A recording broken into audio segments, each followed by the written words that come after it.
Hello, નમસ્તે બધાને. આજે દીપલ મેમ નથી આપણા આ વિડીયોમાં, અને મારી પાસે ફક્ત 5-10 મિનિટ સ્પેર હતી. એટલે મને એવું થયું કે કેટલાય ટાઈમથી મેં આવી રીતે વિડીયો નથી બનાવ્યો, કોઈ વાત નથી કરી. બહુ શરૂઆતમાં જ્યારે આ ચેનલ બનાવેલી ત્યારે હું આવી રીતના જે પણ કંઈ સારું વાંચ્યું હોય કે કંઈ સાંભળ્યું હોય કે એમ જ કંઈ વિચાર આવતા હોય એના વિશે બનાવતી વિડીયો અને વાત કરતી. ઘણા વર્ષો થઈ ગયા એ વસ્તુને. એટલે આજે અચાનક એમ થયું કે 10 મિનિટ છે તો લાવ કંઈક વાત કરું. ખાસ તો એવી વાત કરવી છે કે ઘણા ઘણા લાંબા સમયથી એવું ચાલે છે કે જિંદગી બહુ જ દોડી રહી છે, ભાગી રહી છે. વચ્ચે એક એવો સમયગાળો હતો જ્યારે સૌથી પહેલા 2020માં, કદાચ 2021માં, જ્યારે પહેલી વખત યુટ્યુબ ચેનલ બનાવી હતી મુકામ જિંદગી, જે હેક થઈ ગઈ અને હવે આ ફરી બનાવેલી છે. તો એ વખતે એવું હતું કે આમ થોડી નવરાઈ હતી, એમ નવરાશ. એટલે ત્યારે બધું સૂઝતું. હવે એટલું બધું નોકરી હોય, છોકરું નાનું હોય, શહેરો બદલાતા હોય, ઘર બદલવાના હોય, શારીરિક માનસિક ફેરફારો હજી ચાલુ હોય, પોસ્ટપાર્ટમ ઇફેક્ટ્સ. એટલે અને એમાં વળી જો કંઈક નવું તમને એવો કોઈ પ્રોજેક્ટ મળે કે કંઈ કામ મળે, કે જે મેં હાલમાં એક એવો પ્રોજેક્ટ લીધો છે હાથ પર. લેટ સી, ફિંગર ક્રોસ્ડ, કે જોઈએ કેવું થાય છે કામ. પણ એટલે આ જે ધખારો છે ને, ધખારાની વાત કરવી છે મારે. આજે મને અચાનક સવારે એવું થતું હતું કે જીવવું હોય તો શાંતિથી બહુ ધમપછાડા કર્યા વગર જીવનારા લોકો પણ છે, અને એક સાઈડ મારા જેવા લોકો પણ હોય કે જેને દેખીતી રીતે જોવા જઈએ તો બધું જ હોય, જેની પાસે એક સુખી જીવન જીવવા માટે. અને છતાંય હંમેશા એવું લાગ્યા કરે કે કંઈક પામવું છે, હજી કંઈક કરવું છે, હે ને? એટલે આને ગુણ પણ કહી શકાય ને અવગુણ પણ કહી શકાય. ગુણ એવી રીતે કે તમે સતત જિંદગીમાં કંઈક નવું કરતા રહો, નવું શીખતા રહો, આગળ વધતા રહો, એટલે બોરિંગ ના થાય જિંદગી તમારી. અવગુણ એ રીતે પણ ખરો કે આ જ્યારે એક ટાઈપનું વ્યસન જેવું બની જાય ને, તમારો સ્વભાવ એડિક્ટિવ થઈ જાય ને, કે તમને ચાલે જ નહીં કંઈ નવું કર્યા વગર, નવું શીખ્યા વગર, નવી જગ્યાએ ગયા વગર, નવા લોકોને મળ્યા વગર. એટલે એ તમારી જે રૂટીન લાઈફ ચાલતી હોય ને, એમાં પછી ઘણી બધી વાર એવું બને કે એ ડિસ્ટર્બન્સ ઊભું કરે. એટલે મેનેજ કરવું પણ અઘરું થઈ જાય. એટલે આઈ ડોન્ટ નો, પણ મજા છે આવી જિંદગીની. ઘણી બધી એવી વસ્તુ છે, મને ખબર નથી હું આજે શેના વિશે વાત કરીશ. I just simply open my laptop અને વાત કરી રહી છું. મને એવું થાય છે કે દીપલ મેમ વિશે સૌથી પહેલા તો વાત કરું કે અ, એ જ્યારથી અમે, જેમ તમને મોટા ભાગનાને ખ્યાલ હશે કે કોલેજમાં એ મારા મેમ હતા. એ ઉંમરમાં મારાથી 2 વર્ષ જ મોટા છે, પણ એમણે મને બહુ બધી વાર કહ્યું કે તું મને દીદી કે, અથવા તો ખાલી દીપલ કે. અને મેં બહુ વાર પ્રયત્નો પણ કરે, પણ મારાથી મેમ જ બોલાય છે. મને એવું લાગે છે કે એની પાછળ ખાલી કોલેજ વાળું સંબોધન મેમ હતું એટલે એ વાત જવાબદાર નથી. એટલું બધું દિવસે ને દિવસે મને એમની પાસેથી શીખવા મળે છે, એટલું બધું જાણવા મળે છે.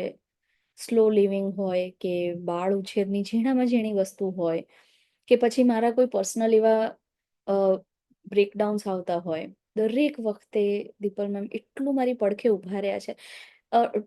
સોશિયલી ટર્મ્સમાં કહીએ તો અમે કઈ બેસ્ટ ફ્રેન્ડ્સ નથી. અમે ક્યારેક એકબીજાને એવું કીધું નથી કે વી આર ફ્રેન્ડ્સ, કે આપણે બંને બેસ્ટ ફ્રેન્ડ છીએ એવું. પણ તોય મને એમ છે કે મારા જીવનની, એમાં રિસન્ટ છેલ્લા 2-3 વર્ષની મેક્સિમમ મારી ફિલિંગ્સ, મારા વિચારો, મારા કામ, બધાનો એક અમૂલ્ય હિસ્સો દીપલ મેમ રહ્યા છે. એટલે આ એ પ્રકારની દોસ્તી છે કે જ્યાં બોલવું કે લેબલ આપવા એ બધું મોહતાજ નથી એમ. અત્યારે એમની સાથે ઘણા બધા દિવસથી વાત નથી થઈ, તો I am just like simply missing her. WhatsApp પર વાત થાય, પણ આવી રીતે અમે જેમ અચાનક અમારા બંનેઓના બચ્ચાઓમાં ના સ્કેડ્યુલમાંથી ટાઈમ કાઢીને અચાનક મળતા અને વાતો કરતા. તમે લોકોએ જોયું હશે, એ હવે હું એ ટોપિક પર પણ આવું. ઘણા બધા લોકો મને એવું કહે છે કે તમારા વિડીયો બહુ રો હોય છે એમ. એટલે એનું કારણ છે, જેમ મેં મેન્શન કર્યું એમ, કે નાના છોકરા છે, નોકરી હોય, ઘરનું નાનું મોટું ચાલતું હોય, સોશિયલી આ તે. એટલે અમારું ક્યારે ફિક્સ નથી હોતું કે અમે આ તારીખે આટલા વાગે ઇન્ટરવ્યુ શૂટ કરીશું કે વાત કરીશું કે કશા ઉપર. અમારું લિટરલી એવું હોય છે કે અચાનક મેમનો મેસેજ આવે કે વૃંદા હું 2 કલાક ફ્રી છું, તું ફ્રી થાય તો કહેજે. અને આવું અઠવાડિયામાં 2-3 દિવસ થાય, પણ લગભગ એ વખતે દર વખતે મેસેજ આવે ત્યારે મેળ ના પડે. અને અચાનક પછી ક્યારેક એવું હોય કે હા મને અડધો કલાક મળી જાય અથવા 20 મિનિટ, અથવા ક્યારેક હું એમને મેસેજ કરું કે મેમ આજે હું આખો દિવસ ફ્રી છું, પણ એ દિવસે એ ફ્રી ના હોય. અથવા એમને અચાનક એવી 20 મિનિટ મળે ને તો તરત મેસેજ આવે ચલાઈ જાય, અને એ લિંક મોકલી દે ઝૂમની, અને અમે કનેક્ટ થઈએ. મેં પછી જ્યારે એ મીટિંગ ચાલુ કરતા હોય ને રેકોર્ડ, એની પહેલા નક્કી કરીએ 2 મિનિટ પહેલા કે આજે શેના વિશે વાત કરશું. એટલે આટલું આ રીતે અમારા વિડીયોઝ શૂટ થાય છે. અમારું કોઈ જ પ્રી પ્લાનિંગ હોતું નથી, કારણ કે એનો સમય નથી મળતો. નથી કોઈ દિવસ અમે એડિટિંગ કરતા વિડીયોઝ. જેવું શૂટ થયું, જે બોલ્યા એ, અને તરત ને તરત અપલોડ. એટલે આના ઘણા ઘણા આ જે મેઇન કારણ તો એ જ કે સમયનો અભાવ છે. બીજું એ કે અમને અત્યારે અમે એ ફેઝમાં છીએ હાલ પૂરતા કે અમે બંને કેવા દેખાઈએ છીએ કે મોટાભાગના તમે અમારા વિડીયોઝ જોશો, અમે મોસ્ટલી નાઇટ ડ્રેસ પહેરેલા હશે અથવા વાળ નહીં ઓળેલા હોય, અને ક્યારેક લાઇટિંગ નહીં હોય કારણ કે બચ્ચું બાજુમાં સૂતું હોય, ક્યારેક ધીમે ધીમે બોલતા હશું કારણ કે એ જાગી ના જાય. એટલે અત્યારે અમારી પ્રાયોરિટી એ નથી કે અમે કેવા દેખાઈએ છીએ, કે અમારું એડિટિંગ બરાબર થયું છે કે નહીં, અમે આગળ પાછળ કે પેલા હેડર ને બધું કશું લગાવીએ છીએ કે નહીં. બે કારણો છે અત્યારે વિડીયોઝ પોસ્ટ કરવાના જ્યારે પણ સમય મળે ત્યારે. એક તો અમે પર્સનલ અમારું ડોક્યુમેન્ટેશન થાય કે અમુક વર્ષો પછી જ્યારે, કારણ કે ગમે તેવું હોય આપણે અમુક વર્ષો પછી આપણે આપણી અમુક ફિલિંગ્સ કે અમુક અનુભવો ભૂલતા જઈએ, સ્વાભાવિક છે.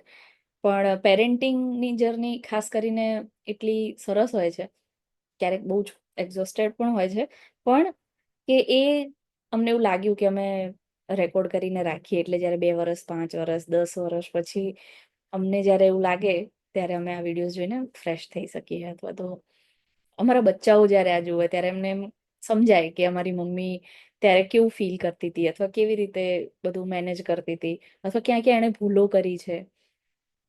એટલે એક આ પ્રાઇમરી રીઝન છે. બીજું એ ખરું કે અમારા જેવા જેટલા પણ ખાસ કરીને મમ્મીઓ હોય એ લોકોને પણ એટલીસ્ટ એવું થાય કે યાર આપણે એકલા નથી એમ. મારું છોકરું આટલી રાડો પાડે છે, જ્યારે એના ટોડલર ટેન્ટ્રમ્સની વિશે આપણે વાત કરીએ કે એ ચીસો પાડે છે, સાંભળતું નથી, અથવા એ ખાતું નથી, અથવા એના વજનનો પ્રોબ્લેમ છે, કંઈ પણ.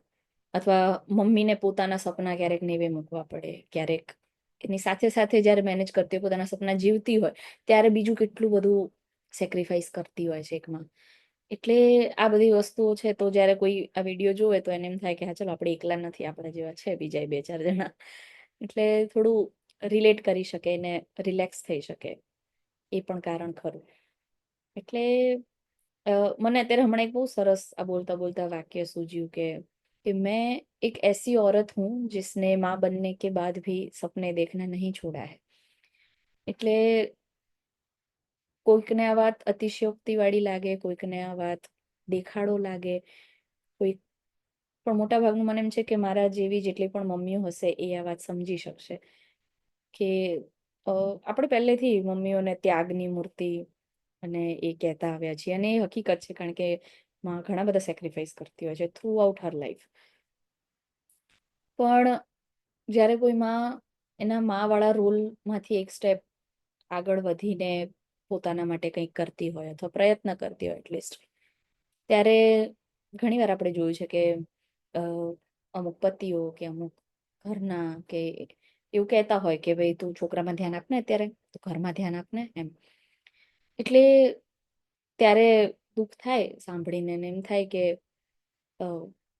ઇન્સ્ટેડ ઓફ સેઈંગ એને આપણે જો એન્કરેજ કરીએ, કારણ કે કોઈ પણ માં હોય એ અમે પહેલા કદાચ એકાદ વિડીયોમાં વાત કરેલી છે, એ ભણેલી હોય કે ન હોય, એ શહેરની હોય કે ગામડાની હોય, કોઈ પણ માં હોય, એને એના માટે એનું બાળક, એની હેલ્થ, એનો વિકાસ, એની ખુશી, એની સિક્યોરિટી એ હંમેશા પ્રાયોરિટી જ હોય, ટોપ પર જ હોય. એ આ બધું મેનેજ કરીને એને જ્યારે એવું શ્યોરિટી હોય કે હા આ બધું મેન્ટેન થઈ રહ્યું છે, પછી જ એ પોતાના માટે કંઈક કરતી હોય. એટલે આવા વખતે કોઈ પણ માં ઉપર ડાઉટ કરવાને બદલે આપણે એને સપોર્ટ કરવો જોઈએ, એને એન્કરેજ કરવી જોઈએ. અમે અમે એકાદ બે વિડીયો પોસ્ટ કર્યા છે ફાધરહુડ ઉપર. એટલે એ આઈડિયા અમને અમારા પતિના સહકાર ઉપરથી જ આવ્યો. એટલે તમારામાંના ઘણાને એવું લાગશે કે આ તો નોર્મલ વસ્તુ છે, એમ મમ્મી પપ્પાએ બંને કરવાનું જ હોય. એનું કરવાનું હોય, પણ આપણે જે સમાજમાંથી આવીએ છીએ અથવા આપણે આપણી આજુબાજુ જે જોયું છે બધું, ત્યાં આ બહુ સહજ નથી, એ તમને પણ ખ્યાલ છે. એટલે આવા વખતે આપણા ઘરનું કોઈ પણ ફેમિલી મેમ્બર પોતે જે રીતે ઉછર્યું છે અથવા એનું જે ફેમિલી બેકગ્રાઉન્ડ છે એમાંથી એક સ્ટેપ આગળ વધીને કંઈ કરે છે, તો એને બિરદાવો, એને દિલથી થેન્ક યુ કહો અને રિયલી અપ્રિશિએટ કરો. કારણ કે એ મોટી વસ્તુ છે. આપણને બધાને ખબર તો હોય જ કે શું સાચું છે, પણ આપણે બધા કઈ વસ્તુ કરી નથી શકતા, આપણે દર વખતે ફોલો નથી કરી શકતા. કારણ કે આપણને ક્યારેક આપણા પૂર્વગ્રહો નડે, ક્યારેક આપણી આદતો નડે, ક્યારેક આપણો ઈગો નડે. તો જ્યારે કોઈ પાત્ર અથવા એમાં ખાસ કરીને તમારું પાર્ટનર એક સ્ટેપ આગળ વધીને આ બધી વસ્તુ સાઈડમાં મૂકીને તમને આરામ આપવા માટે, તમને ખુશ કરવા માટે કંઈક પગલાં લેતું હોય, તો યુ શુડ બી ગ્રેટફુલ. એટલે આવા તો બહુ બધા ઇન્સિડન્ટ્સ છે નાના નાના, જે દીપલ મેમને પણ બહુ જ અનુભવ થાય છે, મને પણ બહુ થાય. એટલે મને એવું થયેલું કે અમે મધરહુડ વિશે તો વાત કરીએ છીએ, બટ વાય નોટ ફાધરહુડ. એટલે અમે જીતેશ ડોંગાથી શરૂઆત કરી અને બીજા પણ ઘણા બધા એવા સરસ વ્યક્તિત્વો છે મારા ધ્યાનમાં, પણ આ સમયની થોડી મગજમારી છે. પણ જેમ જેમ સમય મળે એમ અમે પિતાનો દ્રષ્ટિકોણ, પિતાના અનુભવો, એમની લાઈફ, એ લોકો કેવી રીતે મેનેજ કરે છે એના વિશે પણ અમારે વાત કરવી છે. એટલે ધીમે ધીમે મૂકીશું અમે. પણ આ બધાનો સાર એટલો જ કે બહુ જ હસલવાળી જિંદગી હોય, બહુ જ દોડાદોડ હોય, બહુ જ એક્ઝોસ્ટ થતા હોઈએ, પણ ત્યારે આવી એકાદ આપણી ગમતી વસ્તુ જો આપણે કરતા રહેતા હોઈએ ને, તો ખરેખર થોડું લાઈફ ફ્રેશ લાગે, વળી વધારે નવું કરવાની પણ ઈચ્છા થાય. અને પણ આ બધામાં મેઇન, જેમ મેં કહ્યું એમ, કે સપોર્ટિવ પાર્ટનર હોવો બહુ જરૂરી છે. સો ટચવુડ, વી આર ગ્રેટફુલ. એટલે જો કોઈ પપ્પાઓ આ વિડીયો જોઈ રહ્યા છો, તો તમને પણ વિનંતી કે જેટલું પણ બની શકે એટલું તમે અત્યારે જેટલું આપતા હોય એનાથી 5%, 10% થોડું વધારે એફર્ટ આપજો, તો સારું છે. બીજી મારે એક એ વસ્તુ પણ વાત કરવી હતી કે ઘણા બધા લોકો એવા છે તમારામાંથી કે જે લોકો રેગ્યુલર વિડીયો જુઓ છો અને ઘણા બધા ખાસ પર્સનલી જોડાયેલા છે, તો પર્સનલમાં કમેન્ટ કરો છો, કહો છો કે બહુ ગમ્યું આ તે. એટલે અમને બહુ ખુશી થાય કે જેમ મેં પહેલા પણ એકાદ બે વિડીયોમાં વાત કરેલી કે અત્યારે વ્યૂઝ બહુ ઓછા છે, સબસ્ક્રાઈબર્સ બહુ ઓછા છે, પણ અત્યારે અમને એની કઈ ચિંતા નથી. પણ મરીશ સાહેબનો શેર છે ને, મને એક્ઝેક્ટ યાદ નથી એના શબ્દો, પણ હું ફક્ત એના માટે ગઝલો લખું છું, એ બે પાંચ જે મારો કમાલ સમજે છે. એટલે એ વાળી ફીલ આવે અમને જ્યારે 4-5 પ્રતિભાવો એવા આવે કે એ લોકોને બહુ ગમ્યું હોય વિડીયો, કંઈક શીખવા મળ્યું હોય, મજા આવી હોય. એટલે જે લોકો જોવે છે ને કમેન્ટ નથી કરતા, તો એ લોકોને પ્લીઝ વિનંતી કે કમેન્ટ કરજો, તો અમને થોડું વધારે સારું લાગે અને થોડું વધારે મોટિવેશન પણ મળે આ કન્ટિન્યુ કરવા માટે. બાકી યસ, જેટલા પણ અત્યાર સુધી જોડાયેલા છે એ બધાને પણ થેન્ક યુ કહેવું છે. આ એક નોર્મલ એમ જ બધા સાથે વાત કરવી હતી, એટલે મેં મન ખોલીને મનમાં જે આવ્યું, કંઈ ફ્લો નથી આમાં, કોઈ ટોપિક પણ મેં વિચાર્યો નતો, એટલે જે મનમાં હતું એ વાત કરી છે.